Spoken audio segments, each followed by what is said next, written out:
नमस्कार, मैं अजय हूं और आप सभी श्रोतागण का सीजन 2 के पहले एपिसोड में निर्मल स्वागत है।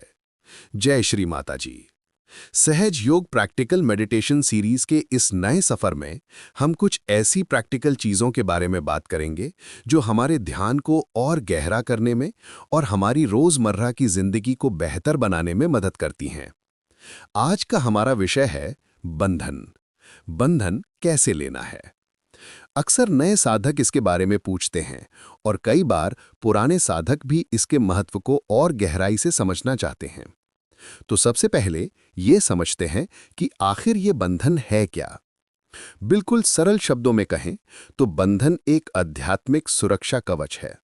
जैसे हम घर से बाहर निकलने से पहले दरवाजा ठीक से लॉक करते हैं ताकि हमारा घर सुरक्षित रहे, बिल्कुल उसी तरह हम अपने सूक्ष्म शरीर को यानी अपने चक्रों और नाड़ियों को सुरक्षित करने के लिए बंधन लेते हैं।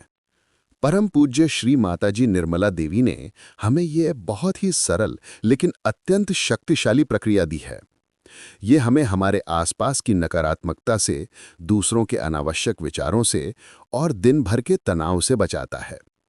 ध्यान से ठीक पहले और ध्यान के बाद बंधन लेने से हमारी कुंडलिनी शक्ति सहस्त्रार पर स्थिर रहती है और हम ध्यान की गहराई का पूरा लाभ उठा पाते हैं। तो आइए अब हम बिल्कुल आराम से सीखते हैं कि बंधन लिया कैसे जाता है। आप शांति से बैठ जाएं। अगर संभव हो तो श्री माताजी के चित्र के सामने बैठें। अपनी पीठ को सीधा रखें लेकिन शरीर को बिल्कुल ढीला और तनाव मुक्त रखें। बंधन लेने की प्रक्रिया के दो मुख्य भाग हैं। पहला है कुंडलिनी को ऊपर उठाना और बांधना और दूसरा है अपने चारों तरफ एक सुरक्षा कवच बनाना। चलिए पहला भाग करते हैं, कुंडलिनी को उठाना। आप अपने बाएं हाथ यानी लेफ्ट हैंड को अपनी गोद में मूलाधार चक्र के आगे रखें। हथेली का रुख आपके शरीर की तरफ हो। ठीक है।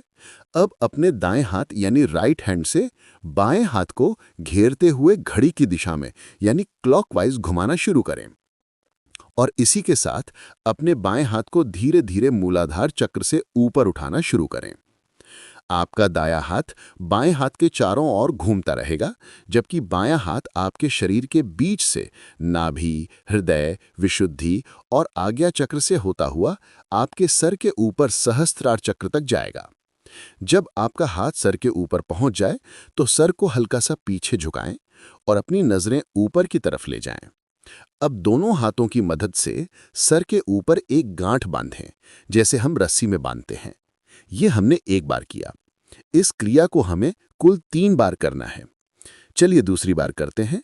फिर से बाएं हाथ को नीचे मूलाधार पर लाएं और दाएं हाथ से घुमाते हुए उसे ऊपर सहस्त्रार तक ले जाएं।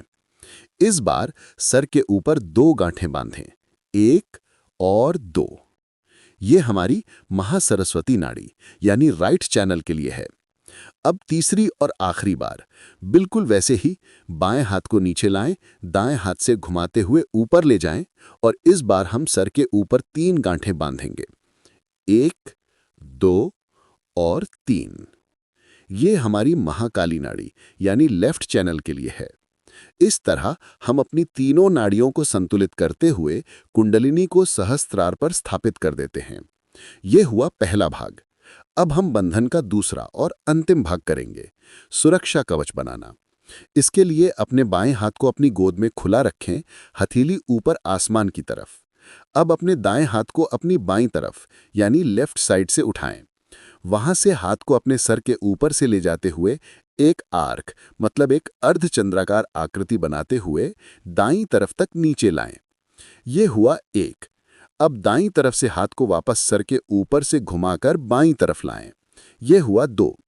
इसी प्रक्रिया को हम दोहराएंगे जब तक 7 बार न हो जाए। हर एक आर्क हमारे एक चक्र को सुरक्षा प्रदान करता है। चलिए एक साथ करते हैं। बाएं से दाएं 1, दाएं से बाएं 2, बाएं से दाएं 3, दाएं से बाएं 4, बाएं से दाएं 5, दाएं से बाएं 6 और आखिरी बार बाएं से दाएं 7। बस ये हो गया आपका बंधन पूरा। अब आपके चारों तरफ चैतन्य का एक अदृश्य सुरक्षा कवच बन गया है। शुरू में हो सकता है आपको कुछ खास अनुभव ना हो, लेकिन नियमित अभ्यास से आप अपने हाथों पर और सहस्त्रार पर ठंडी लहरें यानी वाइब्रेशंस जरूर महसूस कर पाएंगे। ये प्रक्रिया जितनी सरल दिखती है, उससे कहीं ज्यादा प्रभावी है। इसे अपनी दिनचर्या का हिस्सा बना लें। सुबह उठने के बाद, ध्यान से पहले और बाद में, घर से निकलने से पहले और रात को सोने से पहले। आप स्वयं अनुभव करेंगे कि आपका दिन ज्यादा शांत, संतुलित और सुरक्षित बीत रहा है। आशा रखते हैं कि आपको ये जानकारी और टॉपिक अच्छा लगा होगा। नए साधकों के साथ ये एपिसोड जरूर शेयर करें ताकि वो बंधन प्रोसेस सीख पाएं। अपने विचार और प्रश्न हमें कमेंट्स के जरिए बता सकते हैं। अगले एपिसोड में फिर मिलेंगे एक नए टॉपिक के साथ। तब तक के लिए सभी को जय श्री माता जी।